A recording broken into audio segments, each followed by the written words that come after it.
ओम शांति। बाबा कहते मीठे बच्चे, तुम्हें इस पुरानी दुनिया पुराने शरीर से जीते जी मरकर घर जाना है, इसलिए देह अभिमान छोड़ देही अभिमानी बनो। प्रश्न है, अच्छे अच्छे पुरुषार्थी बच्चों की निशानी क्या होगी? उत्तर है, जो अच्छे पुरुषार्थी है वो सवेरे सवेरे उठकर देही अभिमानी रहने की प्रैक्टिस करेंगे। वह एक बाप को याद करने का पुरुषार्थ करेंगे। उन्हें लक्ष्य रहता कि कोई और देहधारी याद न आए। निरंतर बाप और 84 के चक्र की याद रहे, यह भी अहो सौभाग्य कहेंगे। ओम शांति। अभी तुम बच्चे जीते जी मरे हुए हो। कैसे मरे हो? देह के अभिमान को छोड़ दिया तो बाकी रही आत्मा। शरीर तो खत्म हो जाता है, आत्मा नहीं मरती। बाप कहते हैं, जीते जी अपने को आत्मा समझो और परम पिता परमात्मा के साथ योग लगाने से आत्मा पवित्र हो जाएगी। जब तक आत्मा बिल्कुल पवित्र नहीं बनी है, तब तक पवित्र शरीर मिल न सके। आत्मा पवित्र बन गई तो फिर यह पुराना शरीर आपे ही छूट जाएगा। जैसे सर्प की खल ऑटोमेटिकली छूट जाती है, उनसे ममत्व मिट जाता है। वो जानता है हमको नई खल मिलती है, पुरानी उतर जाएगी। हर एक को अपनी अपनी बुद्धि तो होती है ना। अभी तुम बच्चे समझते हो हम जीते जी इस पुरानी दुनिया से, पुराने शरीर से मर चुके हैं। फिर तुम आत्माएं भी शरीर छोड़ कहाँ जाएंगी? अपने घर। पहले पहले तो यह पक्का याद करना है, हम आत्मा है, शरीर नहीं।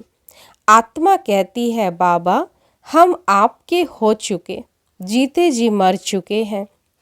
अब आत्मा को फरमान मिला हुआ है कि मुझ बाप को याद करो तो तुम तमो प्रधान से सतो प्रधान बन जाएंगे। यह याद का अभ्यास पक्का चाहिए।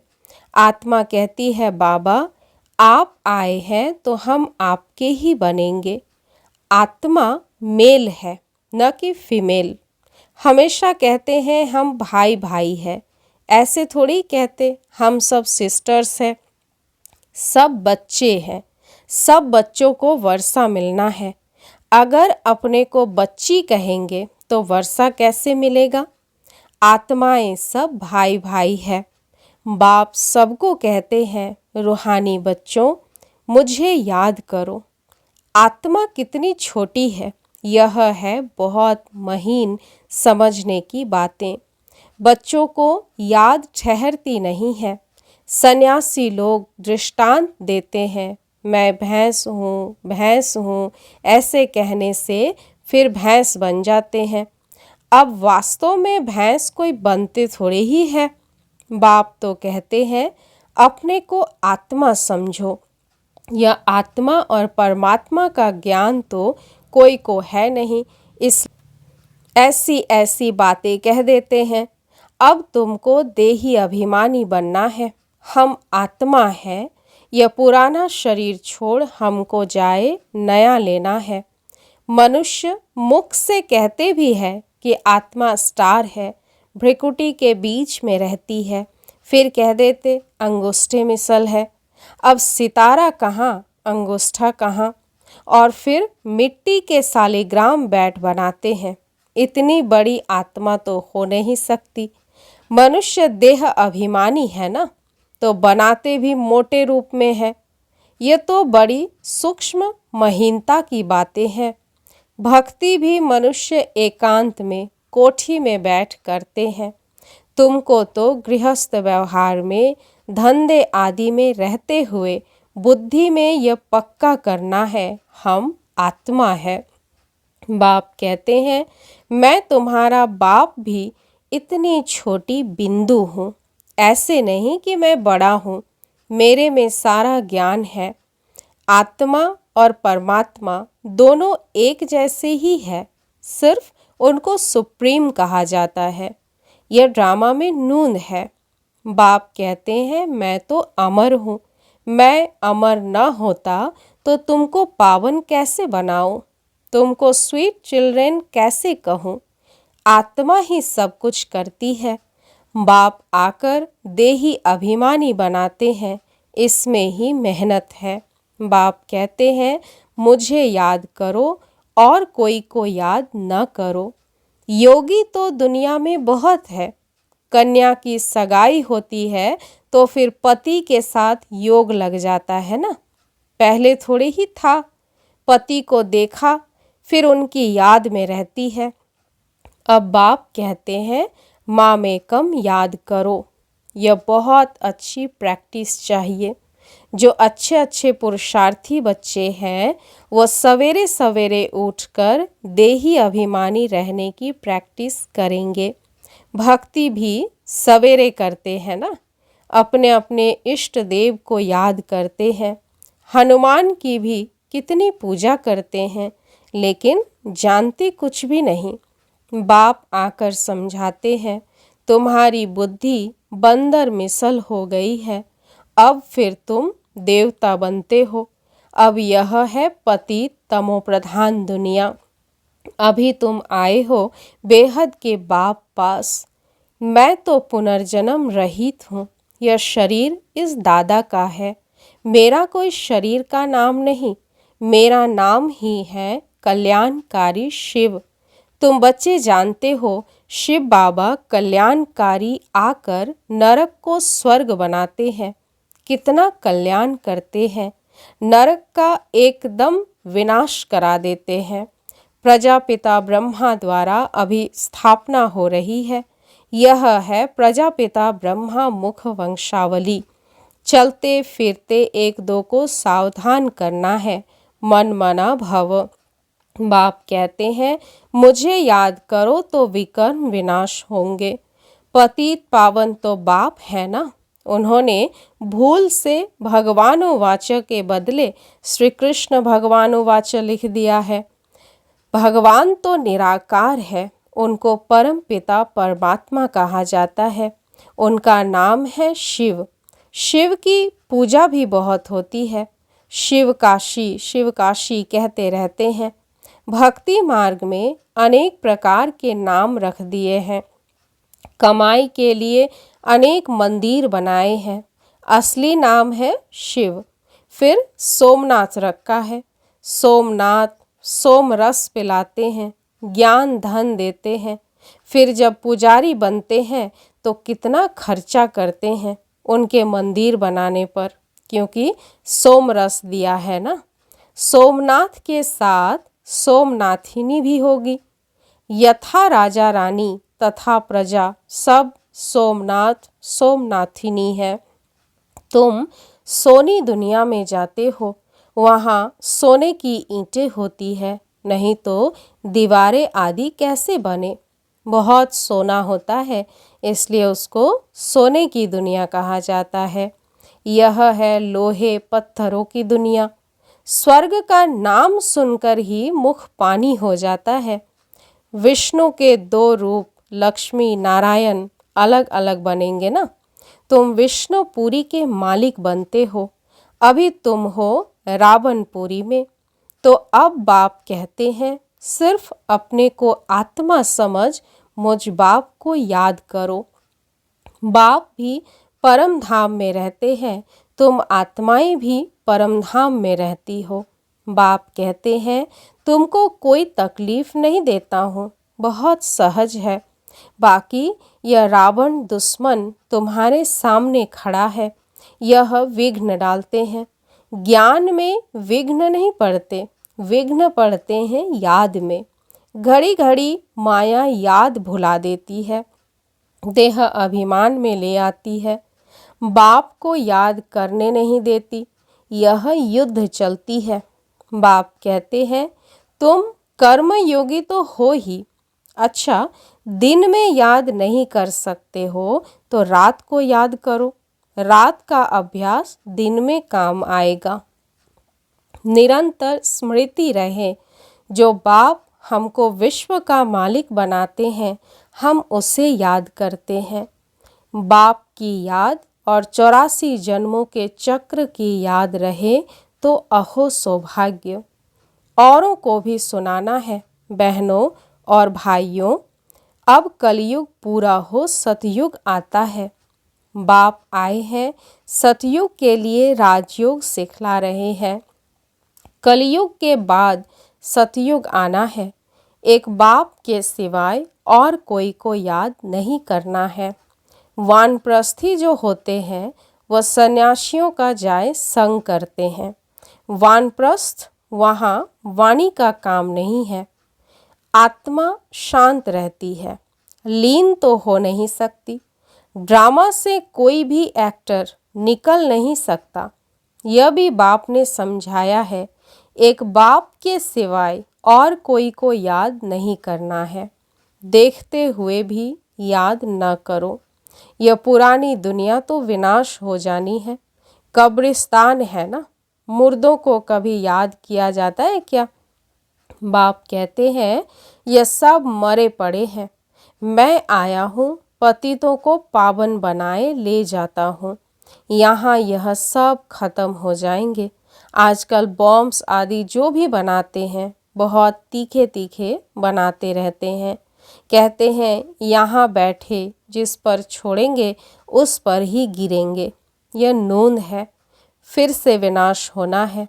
भगवान आते हैं नई दुनिया के लिए राजयोग सिखला रहे हैं। यह महाभारत लड़ाई है जो शास्त्रों में गाई हुई है। बरोबर भगवान आए हैं स्थापना और विनाश करने। चित्र भी क्लियर है। तुम साक्षात्कार कर रहे हो, हम यह बनेंगे। यहाँ की यह पढ़ाई खत्म हो जाएगी।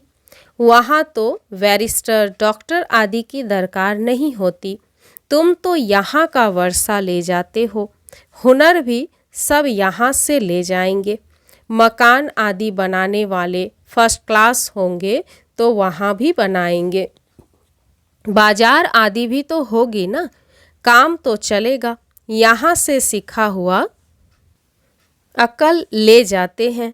साइंस से भी अच्छे हुनर सीखते हैं। वह सब वहाँ काम आएंगे। प्रजा में जाएंगे। तुम बच्चों को तो प्रजा में नहीं आना है।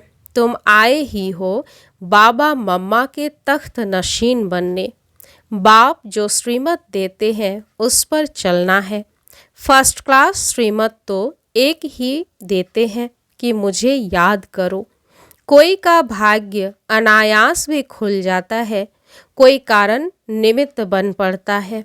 कुमारियों को भी बाबा कहते हैं शादी तो बर्बादी हो जाएगी, इस गटर में मत गिरो। क्या तुम बाप का नहीं मानेंगी? स्वर्ग की महारानी नहीं बनेंगी? अपने साथ प्रण करना चाहिए कि हम उस दुनिया में कभी नहीं जाएंगे, उस दुनिया को याद भी नहीं करेंगे। शमशान को कभी याद करते हैं क्या? यहाँ तो तुम कहते हो कहाँ यह शरीर छूटे तो हम अपने घर में जाएं। अब 84 जन्म पूरे हुए, अब हम अपने घर जाते हैं। औरों को भी यही सुनाना है। यह भी समझते हो बाबा बिगर सतयुग की राजाई कोई दे नहीं सकते। इस रथ को भी कर्म भोग तो होता है ना। बाप दादा की भी आपस में कभी रूह रिहान चलती है। यह बाबा कहते हैं बाबा आशीर्वाद कर दो। खांसी के लिए कोई दवाई करो या छू मंत्र से उड़ा दो। कहते हैं नहीं, यह तो भोगना ही है। यह तुम्हारा रथ लेता हूँ उसके एवज में तो देता ही हूँ, बाकी यह तो तुम्हारा हिसाब किताब है। अंत तक कुछ न कुछ होता रहेगा। तुम्हें आशीर्वाद करूं तो सब पर करना पड़े। आज यह बच्ची यहाँ पर बैठी है, कल ट्रेन में एक्सीडेंट हो जाता है, मर पड़ती है। बाबा कहेंगे ड्रामा। ऐसे थोड़ी कह सकते कि बाबा ने पहले क्यों नहीं बताया। ऐसा कायदा नहीं है। मैं तो आता हूँ पतित से पावन बनाने, यह बतलाने थोड़े ही आया हूँ। यह हिसाब किताब तो तुमको अपना चुकतू करना है, इसमें आशीर्वाद की बात नहीं। इसके लिए जाओ सन्यासियों के पास। बाबा तो बात ही एक बताते हैं, मुझे बुलाया ही इसलिए है कि हमको आकर नरक से स्वर्ग में ले जाओ। गाते भी है पतित पावन सीताराम, परंतु अर्थ उल्टा निकाल दिया है।